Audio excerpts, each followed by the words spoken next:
आप सभी शिव भक्तों को मेरी तरफ से आप सभी को महाशिवरात्रि की हार्दिक शुभकामनाएं।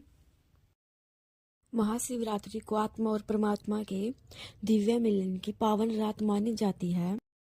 इस दिन सभी आध्यात्मिक शक्तियां अपने शिखर पर होती हैं। तन, मन और आत्मा को शुद्ध करने के लिए यह दिन बहुत ही शुभ माना जाता है। इस दिन को बहुत ही पावन दिन माना जाता है। शास्त्रों में वर्णित है कि इस दिन की गई सच्चे दिल से पूजा हजारों जन्मों के हजारों पापों को शांत कर देती है और जो भी जीवन में दुख होते हैं उन सभी को स्वयं ही शिव जी के चरणों में समर्पित कर देती है। प्रिय साथियों, इस पावन कथा को अंत तक जरूर सुने। यह कथा उस समय की है जब चारों तरफ घनघोर अंधेरा छाया हुआ था। पूरी पृथ्वी पर केवल एक माँ की अथाह प्रेम शक्ति ही एकमात्र प्रकाश स्तंभ बनकर एक माँ की शक्ति ही पूरी पृथ्वी पर चमक रही थी।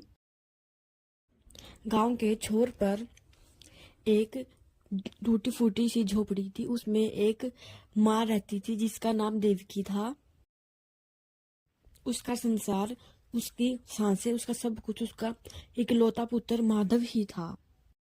माधव जिसकी सांसें हर पल देवकी को जीने की तमन्ना जगाती थी, उसका इकलौता पुत्र माधव ही था।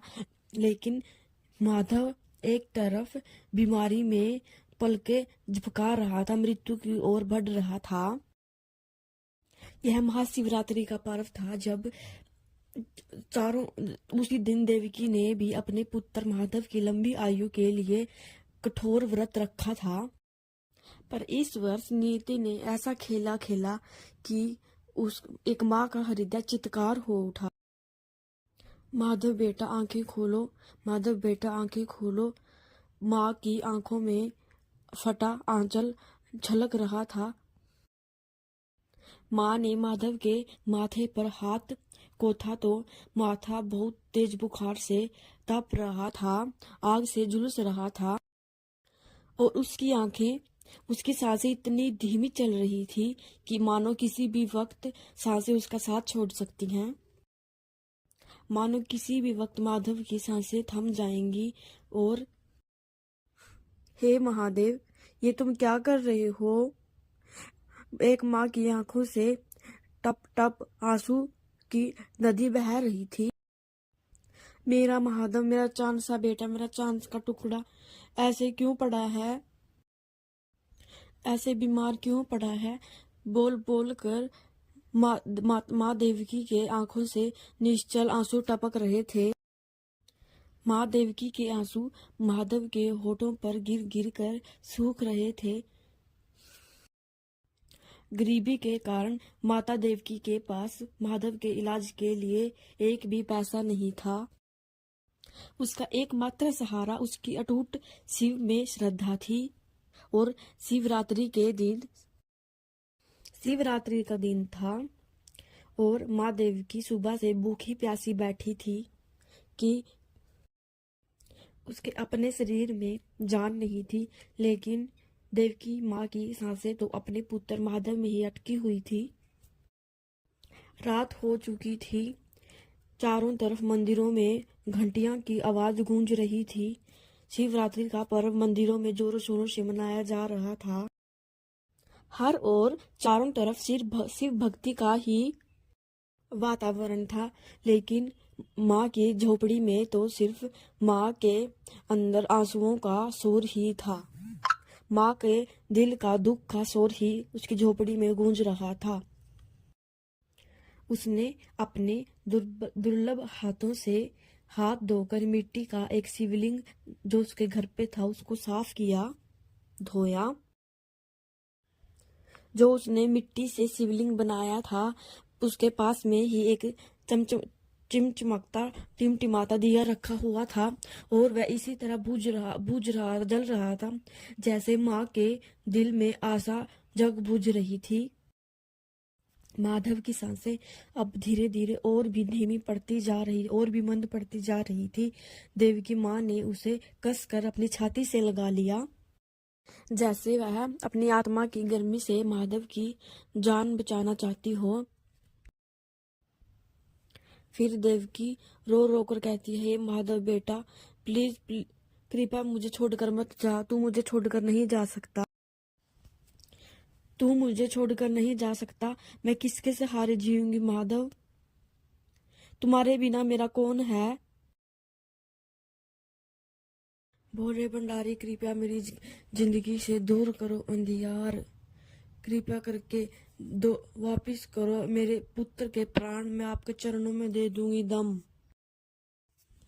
उसकी आंखें लाल थी और आंखों से आंसू बह रहे थे और शिवजी पर जल चढ़ाते हुए देवकी कहती है, हे शिव शंकर, मैंने आज तक आपसे कुछ नहीं मांगा, पर आज मैं अपने पुत्र के प्राण मांगती हूँ।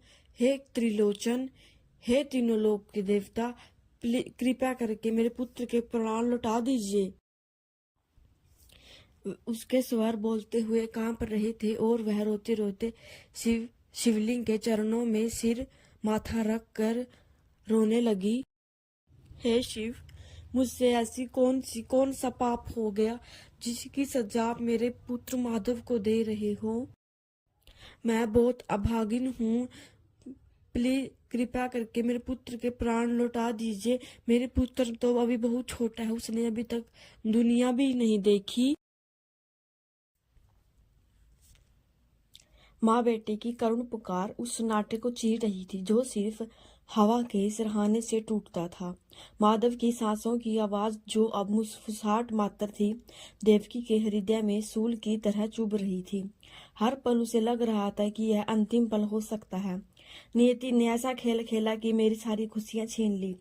देवकी ने फुसफुसाया, मैं तो एक तुच्छ जीव हूँ, तुम्हारी माया को क्या समझूं, पर माँ हूं ना महादेव। अपने बच्चे को तड़पता देख नहीं सकती, या तो उसे ठीक कर दो या मुझे भी अपने चरणों में बुला लो, उसके बिना मेरा कोई अस्तित्व नहीं। घंटों बीत गए, देवकी उसी आस्था में बैठी रही। ना उसने पलकें झपकाई, सिर को हिलाया, उसका सारा ध्यान, सारी चेतना बस महादेव पर केंद्रित थी।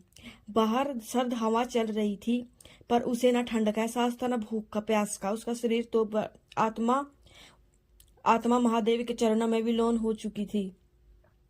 उनसे अपने पुत्र का जीवन मांग रही थी। कभी कभी उसे लगता है कि माधव ने सांस लेना बंद कर दिया है और उसके हृदय की भड़कने रुक सी जाती है। वो कांपते हाथों से माधव की नाक के पास उंगली रखती है और उसे हल्की सी सांस महसूस होती तो उसके प्राण वापस आ जाते। नहीं महादेव, नहीं, तुम ऐसा नहीं करोगे। तुम तो दया के सागर हो, तुम तो बहुत पावन हो, तुम अपने भक्तों की पुकार अवश्य सुनते हो। रात गहरा गई, देह की लो भी मंद पर गई थी, जैसे वह भी देवकी की आशा के साथ जूझ रही हो।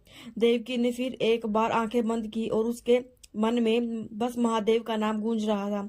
ओम नमः शिवाय, ओम नमः शिवाय, माधव को बचा लो, नमः शिवाय। थक कर, हार कर अंत में देवकी का शरीर निहाल हो गया। वही शिवलिंग के पास लुढ़क गई। उसकी आंखें बंद थी, पर आत्मा जागृत अवस्था में प्रार्थना कर रही थी। उसे पता नहीं चला कि कब उसकी आंखों में नींद उतर आई, पर शायद वो मूल छा थी। सूर्योदय होने वाला था। आकाश में हल्की सी लाली छाने लगी थी, जो एक नई सुबह का संदेश ला रही थी। पक्षियों का चहचहाना शुरू हो गया था। देवकी की नींद टूटी, वह होश में आई। उसका शरीर अकड़ा हुआ था, पर मन में अजीब सी शांति थी। उसने तुरंत माधव की ओर देखा। भय और आशा के मिले जुले भाव से माधव की सांसें पहले से बेहतर लग रही थी। उसका माथा भी उतना तप नहीं रहा था। देवकी ने अपने हाथों से उसे छुआ। वो पहले से ठंडा था। उसके होठों पर हल्की सी मुस्कान थी। और फिर सन्नाटे को तोड़ती हुई कोमल आवाज गूंजी। माँ देव की चौंक उठी और देखा, माधव की आंखें तो खुली थी। उसकी आंखों में थकान और बीमारी की लालिमा नहीं थी, बल्कि एक अजीब सी चमक थी। माधव मेरे लाल, तू जाग गया। देवकी ने उसे तुरंत अपने छाती से लगा लिया। उसकी आंखों से खुशी के आंसू बह रहे थे। तू देखा, तुझे कैसा लग रहा है? माधव ने धीरे से मुस्कुराते हुए कहा, हाँ मैं ठीक हूँ। उसकी आवाज में अब कमजोरी नहीं थी, बल्कि एक नई ऊर्जा थी।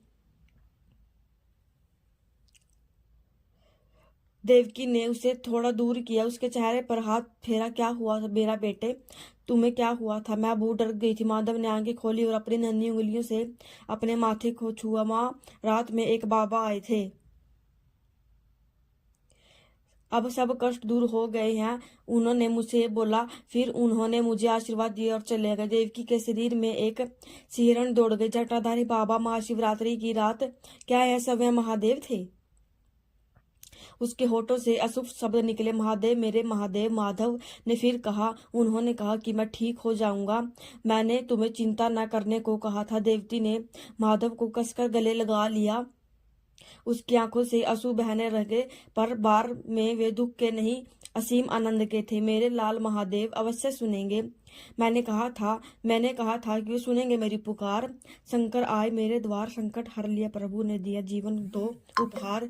धन्य भाग्य से मेरे पाई, कृपा तुम्हारी ओ भोले भंडारी, अब न दुनिया से हारी। देवकी ने अपने पुत्र को उठाया और अपने सीने से लगाकर कहा।